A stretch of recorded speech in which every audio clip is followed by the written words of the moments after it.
Krishna, dear devotees, welcome to BhagavatSanga program. As you all know, this is our Srimad Bhagavatam program where we read prayers of pure devotees. The current theme is prayers of Nalakuvara and Manigriva. These are from Srimad Bhagavatam, Canto 10, Chapter 10, verse 29 to 38. Today we have a very wonderful devotee and also the coordinator for the BhagavatSanga program, Prashanth Prabhu. Prabhu will be sharing the verses and his realizations. Hare Krishna, Prabhu, over to you. Hare Krishna, Bhakti. Thank you all for joining. I want to thank Meena Mataji, Satsar Prabhu, Yashpala Mataji for this opportunity. I'm not qualified to speak on this topic, but I'm just repeating whatever I have learned from other devotees, from other classes, and from acharyas. We will start with just prayers.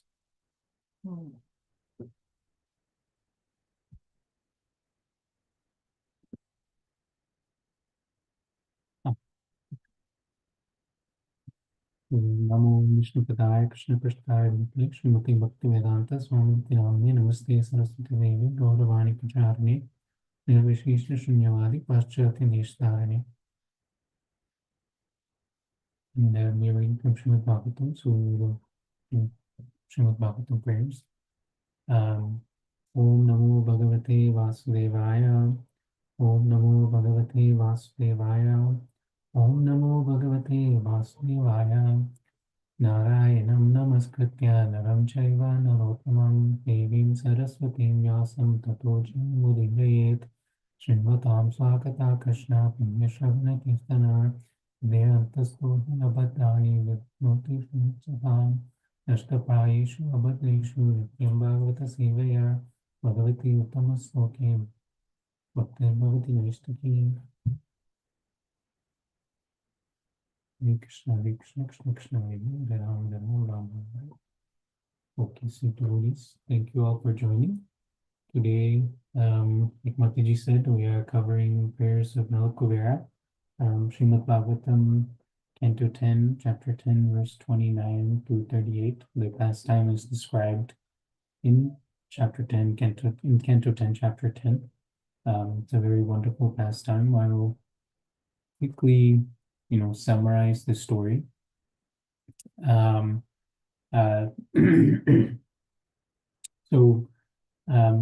King Parikshit inquires from Sukadeva Goswami, what happened to Nalakuvara and Manigriva? How were they cursed?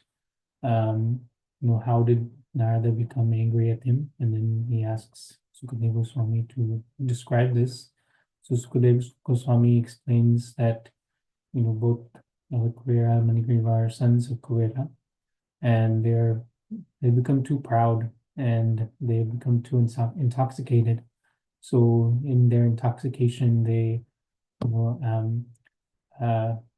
under Maya, fall under illusion, and they drink a kind of liquor called Varuni. So then by drinking this liquor, they get intoxicated and they enjoy with women. And Sukadeva Goswami says they would enjoy just like two male elephants enjoying in the water with female elephants. So one day, Narada Muni appears there wherever they're intoxicated by chance, and he sees them, and upon seeing them, he becomes very much ashamed. And all the young girls, they run away upon seeing Narada out of respect, but Nalakuvara and Manigriva, because they're so intoxicated, they don't cover their bodies with garments, and they don't give Narada the respect that Narada deserves, and they remain naked. So then Narada Muni curses them, but shows them great mercy in the sense that he acts as their spiritual master, and he says, among all the attractions of material enjoyment, the attraction of riches bewilders one's intelligence more than having beautiful bodily features, taking birth in an aristocratic family, and being learned. when one is uneducated but falsely puffed by wealth, the result is that one engages his wealth in enjoying wine, women, and gambling. So this is there's giving us two main things here. He's saying greed, right? Greed, anartha, greed, which is attraction of riches, is more bewildering than anything else. Bodily features, aristocratic family, or being learned. And what does it cause? This greed causes great illusion, and it causes us to enjoy wine, women, gambling, which is directly those regulator principles that we follow, right? No meat eating, no intoxication, no illicit sex, no gambling. So three of those, Narada Muni explicitly says what happens because we get puffed up by wealth and we are not following regulative principles. So Narada Muni, curses them, and he tells them, no matter how big you are, if you don't understand your true purpose in life, right? And in the next verse, he explains, unable to control their senses, rascals who are falsely proud of their riches or their birth in aristocratic families are so cruel that to maintain their perishable bodies, which they think will never grow old or die, they kill poor animals without mercy. Sometimes they kill animals merely to enjoy an excursion. So this is the fourth regulative principle he's explaining, that what happens when we get disillusioned and we turn to ignorance. So all four Narada Muni has explained that Nalakuvara and Manigriva are doing. And he curses them. He says, you're doing all four of these, you're breaking all four regulative principles. So he curses them to become Arjuna trees. And then because of his mercy, he gives them the benediction that if he gives them the instruction that they should think about Krishna 24 hours a day. And because he does that, then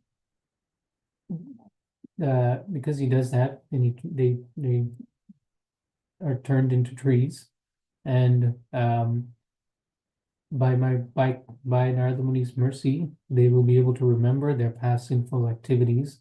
And he says, by my special favor, after expiry of 100 years, by the measure of demigods, they will be able to see the personality of Godhead, Vasudeva, face to face, and thus reveal their real positions as devotees. So then, the pastime actually happens, which is during Damodar's Stakam pastime, Krishna gets tied to the mortar by Yashodamaya, and Krishna, he runs away with being tied to the mortar, and he crawls between the two Arjuna trees, and he breaks them. He uproots them with great strength, and from those two trees come two perfect personalities who appeared like fire personified. Engulf their effulgence of their beauty, illuminating all directions. With bowed heads, they offered their obeisances to Krishna, and with folded hands, they spoke the following words. So then, we have the actual prayers of Nalakuvara and Manigriva. So after reading these prayers, I thought I would focus on just the last verse, because I think the last verse explains what devotional service is, and it gives us all the instructions that we need to follow. So open my notes 1 second. Okay, so I read the verse. This is from Bhagavatam 10:10:38.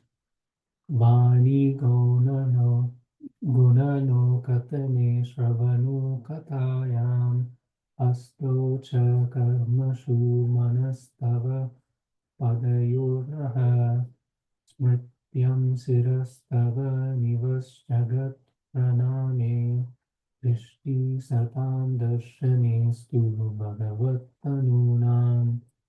So in this verse, Nalakuvara, I'm going to say, henceforth, may all our words describe your pastimes. May our ears engage in oral reception of your glories. May our hands, legs, and other senses engage in actions pleasing to you. And may our minds always think of your lotus feet. May our heads offer our obeisances to everything within this world, because all things are also your different forms. And may our eyes see the forms of Vaishnavas who are non-different from you. So I think this verse we can break down into six or seven different parts, right? So and I'll go through each one. So Krishna says, Manigriva and Nalakuvara say, first thing is Vani Guna Anukatane. So they say use our words always in talking about Krishna's pastimes. So that's the first instruction that we can take away. And then the second one they say is Shravano Katayam. Hearing talks about Krishna and Krishna's pastimes. So that's the second instruction. Then they say Hasto na karmashu, engage our hands and legs and other senses in devotional service. Then they talk about the mind. Manastava padayor naha, surrender our mind at Krishna's lotus feet. Then they say Smrityam Sirastava, which means remember Krishna, never forget Krishna, meditate always on Krishna. And Nivas Jagat Praname. Why should we do this? Because the Lord is all pervading, cause of all causes. We should give up sense enjoyment for the Lord.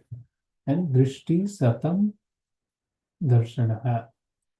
Darshane, which Darshana, and he says, use our eyes to see you, see Krishna's forms, and Krishna Vaishnavas who are non-different from Krishna. So what can we take away from this verse is one main thing, right? Which is everything should be engaged in service of the Lord. The mind, the body, sense organs, everything should be engaged in Krishna's service. So, it's said in we heard it in class this past Sunday as well, or rather as Prabhu was explaining, right? Rishikesha Sevanam Bhakti Uchate, which means that bhakti means to engage the senses in the service of the master of senses. Rishikesh. Master of senses, Krishna, who's called Rishikesh. So let's talk about each of our senses and what it means, right? So the first one he says is Vani Guna Anukatane, which means Guna Anukatane, which means using our words to speak about the Lord and glorify the Lord. So, Krishna says in Bhagavad Gita 10.9, Mat Chitta Matgata Prana, Bodhayanta Parasparam, Katayantas Chamam Nityam, Tushranticha Ramanticha. Krishna says, translation from Srila Prabhupada is, the thoughts of my pure devotees dwell in me, their lives are fully devoted to my service, and they derive great satisfaction and bliss from enlightening one another and conversing about me. So what do we get from speaking about Krishna? We get great satisfaction and bliss. And so if we are able to focus our words on Krishna, then all of our other senses are also engaged in, when we speak, right, our words are we can hear our own words, right? So we are also hearing about Krishna. We are thinking about Krishna. So especially by speaking about Krishna, we can derive great satisfaction and bliss. And when we hear from devotees and we hear from devotees, what happens to our heart? It gets purified. And then same thing, if we are able to share what we know with somebody else, we are able to share our experience with in Krishna consciousness, what we have learned, that also helps purify ourselves. So by talking about Krishna, we focus our consciousness on Krishna, and we get great peace and bliss and happiness. Right. So that's the first thing. If we are able to speak about Krishna and share Krishna's message, share our Acharya's message, then that helps spread the Krishna conscious movement, right? It also helps propagate the Sankirtan movement, and it, can satisfy Chaitanya Mahaprabhu, Srila Prabhupada's desire to spread Krishna consciousness around the world as well. But the main thing is it gives us great satisfaction and bliss if we talk about Krishna. And the second thing is we should hear about Krishna. We should hear and hear about Krishna. We can do it in many ways, right? We can hear the Lord's pastimes. We can hear kirtan. We can hear bhajans. We can hear our chanting properly. But the main thing is we use our hearing to hear the philosophy of Bhagavad Gita, hear the pastimes of the Lord from Srimad Bhagavatam, commentaries from acharyas, or whatever, pastimes of devotees, whatever it might be. And you have to make sure that we use our time to hear positive things, right? Hearing about Krishna will uplift us. So it's important. One important thing here is we have to hear the proper message from pure devotees. So how do we know that it's the proper message? The effect that it'll have on our heart is you'll get purified and our heart will change. So one thing that personally that I have felt is anytime we hear from pure devotees, in any devotees, right? There's always some change of heart. We understand something, we are able to put it into effect. And especially when we hear, hear our acharyas and hear Guru Maharaj speak, it helps purify us. So we can see some direct change of heart. And if we, and personally from my experience, I've also heard from, other people outside of Guru Parampara. And, while some of the message may stick, what I feel is the integrity may not be there. The purity is not there. The goal is not the same, which is to develop love for Krishna. So, Srila Prabhupada explains that Shravanam, right, is the first step in devotional service. So, reading Bhagavad Gita and Arjuna is the great example, right? He hears from Krishna. And if we hear from Krishna through reading Bhagavad Gita, we get the greatest opportunity. Srila Prabhupada says one receives the greatest opportunity to become a perfectly Krishna conscious person. So, few things that happen when in addition to purifying our heart when we hear from pure devotees, right? It will remove all of our doubts. We will be able to take shelter of Krishna, and then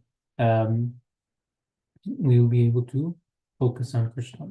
Again, we can focus our consciousness on Krishna. So all of these things will help us ultimately, perform devotional service. Okay, next one is hands and legs, right? So hasto cha karma. So use our hands and legs, our actions in devotional service. So there's many different paths, right? Many different paths that we can take in that Krishna explains in Bhagavad Gita, right? He explains karma yoga, which is actions tied to Vedic rules. We can do karma yoga with attachment, right? Or partial attachment, sakama karma yoga, or detachment with nishkama karma yoga. But it's we use our actions in serving the Lord, and we are detached from the result. So that's karma yoga. Then we can do jnana yoga, right? Which is we can perform Sankhya, analytical study, separate the body, mind, soul, and try to understand God that way. But it's not practical. It requires a lot of focus and reading, and it's it takes more time. And we can also do Ashtanga yoga, right? Which is control the senses. Krishna explains you sit on a piece of grass, you focus all of your mind, body, you sit in a straight line, and you focus on the tip of your nose, all of those things, and you meditate on the Lord, and you control the senses that way. and then you separate the gross body from the spirit soul, and then you release the soul at auspicious time. It's all the steps are given, but it's not practical for us in this day and age. Then we can do bhakti yoga, right, which is the easiest in the current yoga. We can make every action that we do spiritually conscious, and we can get to the highest form, which is a prema, love for Godhead. So when we say use our actions, use our hands and legs in serving the Lord, what it truly means is performing devotional service, right? We have all of these other paths that we could use our hands and legs for and use our actions for, but it's in each path is difficult. Each path has various levels of difficulty, requires various amounts of time. But in Kali Yuga, right, bhakti is the easiest because bhakti destroys karma, bhakti destroys material desires, bhakti destroys our ego, and it helps us get to develop love for Godhead. It helps us get to prema. Then the next one is manastava padayotnaha, which is surrender our mind, right? So what does that mean? It just means put Krishna in the center. And we can put Krishna in the center too through anukulena Krishna no sigalam, right? Which means to remain engaged favorably in the service of the Lord. So anukulena means favorable. Krishna anusila means cultivation of service in relationship to Krishna.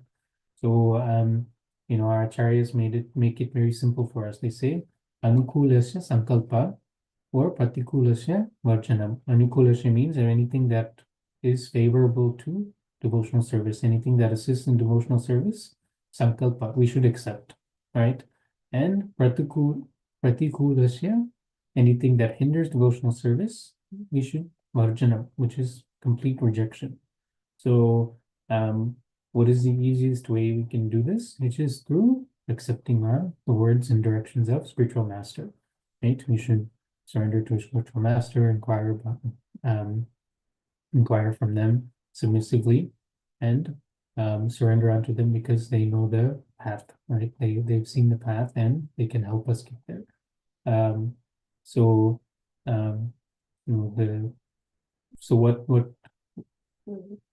how do we surrender our mind? We just simply do what the spiritual master tells us, and we should do it in a way that we aim to please the spiritual master. And if we are able to just focus on that, whether it will help us on the spiritual path and it will help us please the spiritual master, then it's very simple. Devotional service becomes very simple. Our path is very clear. Prabhupada says that devotional service is very easy for those that are simple and have clear goals, and it's very difficult for those who are crooked.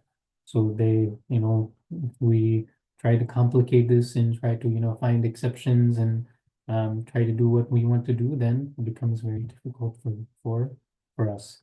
So the simple thing is, don't do things that are favorable to pleasing the spiritual master. Don't do anything that's against the will of the spiritual master, right? And Narada Muni explained, in this story, is giving us this is the example of this, right? When Nalakuvara and Manigurava could not have been delivered without Narada Muni. Narada Muni's instructions at the beginning, he explains to Nalakuvara and Manigurava, okay, you're violating these 4 regulated principles, so that's why you're going to get cursed. But because because of my mercy, you will become these Arjuna trees, and you will be able to come face to face with the Lord. So without spiritual master, we won't be able to get to anywhere. And in the previous verse to this one, Nalakuvara and Manigurava say, O Supreme Form, we are always eternal servants of your servants, especially Narada Muni. Now give us permission to leave for our home. It is by the grace and mercy of Narada Muni that we have been able to see you face to face. Unfortunately, we are in Kali Yuga, right? So we can't see Krishna face to face, but we can take the direction of spiritual. We can take direction through disciplic succession, right? So we can take if we follow the words of spiritual master, then we'll be able to go back to God. And one thing to keep in mind here is that we should take great care of our actions, because with our spiritual master and with just our actions in general, right? Because we should not take our association with devotees, association with Krishna consciousness, association with spiritual master for granted. Because if we take it for granted, then we are no better than Srila Prabhupada says, Ravana or Kamsa. We all have anarthas, but we have to be very, very conscious of how we carry out our actions, especially if we want to please spiritual master. So Srila Prabhupada says, like, he says, like, Ravana and Kamsa are thinking of Krishna and Rama as the enemy. But if we think that in similar mood, we think that, oh, okay, I can do sins and Krishna will still be okay with it, right? We are thinking of Krishna in a negative way, right? We think, oh, Krishna, I can commit sin because Krishna will wash away my sins. Then we are no better than Ravana or Kamsa. Krishna should only be thought of favorably. We should only do, like I said, we should only do what is favorable to the spiritual master, favorable to Krishna. And we cannot think of Krishna and commit sin at the same time. That is Pratikulacha, right? That is not favorable for devotional service. If we Krishna may help us and devotees may help us the first few times, right? Krishna, Srila Prabhupada says Krishna may wash away our sins once, twice, 3 times, but if we continue to pursue sinful life, then we have to get punished. The reactions will be there, they will for sure come, but Krishna can only minimize it as much as possible, depending on our sincerity. If we are insincere and we just continue to offend and continue to do sinful activities, continue to do break regulated principles, then we have to be punished. So we have to be very careful in our actions, and we should not take Krishna and spiritual master devotees for granted. So we should be very careful. I'll cover the last 2 things so real quickly. So Smrityam Siddha Stava, which means remembering Krishna and never forget Krishna. It's so in Kali Yuga, right? We have 3 major things, right? Uncertainties, complexities, contradictions, right? And we can't, we are because we are taking these material bodies, we have propensity to cheat, we have propensity to fall under illusion. So we have to face all of these things. The mind is already polluted in this condition, and it's difficult for us to think about Krishna. Our impure mind goes after impure things. If we have a choice, we know it's sometimes difficult for us to do the right thing, right? The mind is polluted from millions and millions of lifetimes of dirt, and it takes a long time to clear away that dirt, depending on how sincere we are. So what we have to do to remember Krishna is to sincerely pray, right? We have to sincerely pray to devotees, pray to the Supreme Lord that, please deliver me from this sinful, this sinful tendency, whatever it might be, right? Then the easiest way to do that, right, is to chant Hare Krishna, Krishna Krishna, Hare Hare, Hare Ram, Ram Ram, Hare Hare. Because what chanting does is, chanting cleans the dirt and it produces positive impressions. So if we, along with doing that, right, if we are able to control our senses, right, we are able to, focus our eyes on Krishna, hear about Krishna, engage our hands and legs on Krishna, always think about Krishna, serve the spiritual master. If we're able to do things and chant, then we develop positive impressions, and the mind and sound are very connected at a very deep level. So if we chant, we're able to purify the mind, we're able to purify the heart, and we're able to ultimately purify our consciousness. So I'll have one more point, which I will cover really quickly. So the last thing it says is use our eyes to see Krishna's forms, and see Krishna's devotees, right? So the main thing that we have to do is really take a look at what we are doing each day. So the easiest way is to break down how we spend our time, what we are using our eyes to look at. And if we do that, we will see how much we are dedicating to Krishna, how much we're dedicating for our senses and sense gratification. We have to maintain our body, right? So we still have to do that. But whatever we do outside of maintaining the body that is not centered around Krishna consciousness, we should take a look at. Is this something we should be doing? Is this something we need to do? And by doing that, we can hopefully focus our life around Krishna. And Maharaj Ambarish is given as this example, right, of how to always engage his mind in meditating upon the lotus feet of Krishna. So it says in Srimad Bhagavatam, it says he uses his words in describing the glories of the Lord, his hands in cleansing the Lord's temple, his ears in hearing the Lord spoken like Krishna or about Krishna, his eyes engaged in seeing the deity of Krishna, Krishna's temples and Krishna's places like Mathura and Vrindavan. He engaged his senses in touching the bodies of the Lord's devotees, engaged a sense of smell in smelling the fragrance of tulsi offered to the Lord, and he engaged his tongue in tasting the Lord's prasadam. And he engaged his legs in walking to the holy places and temples, his head in bowing down before the Lord, paying obeisances, and all his desires in serving the Lord 24 hours a day. Indeed, Maharaj Ambrisha never desired anything for his own sense gratification, engaged all his senses in devotional service in various engagements related to the Lord.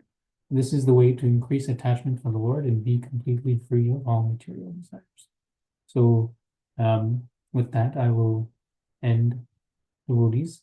I pray that we will all be able to take some inspiration from Maharaj Ambarish and engage our mind, body, senses in hearing about the Lord, speaking about the Lord, and surrendering our mind to the Lord. Please forgive me, devotees, if I caused any offense or spoke anything incorrectly. And whatever I have shared is from Srila Prabhupada and reading scriptures from Acharyas. And all the credit goes to them. Thank you. Hare Krishna. Hare Krishna Prabhu, that was such a wonderful class. So nicely, it was like the essence of everything that we have learned. You have collated them together. It was a beautiful class. Thank you so much, Prabhu. Very nicely, you narrated the pastime of Nalakuvara and Manigriva. And this verse that you picked highlighted the devotional service. And nicely, you broke down the verse into 8 parts, and each of the sections you explained in detail. That's very beautiful, Prabhu. So many important points, but I'm just going to highlight 2 points, 2 or 3. Bhakti is the best path, and it removes all anarthas and develops the love for Godhead.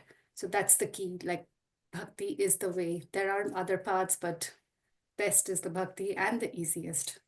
And importance of hearing Krishna Katha and remembering Krishna and never forget Krishna. Krishna has to be in the center of everything, and we have to sincerely pray to Krishna to deliver us from these sinful tendencies. So those are some of the key points I wanted to bring up, Prabhu. Thank you so much for the wonderful class. Grateful to you. Devotees, thank you all for joining the BhagavatSanga program today. We will see you all next week with another devotee presenting the verses.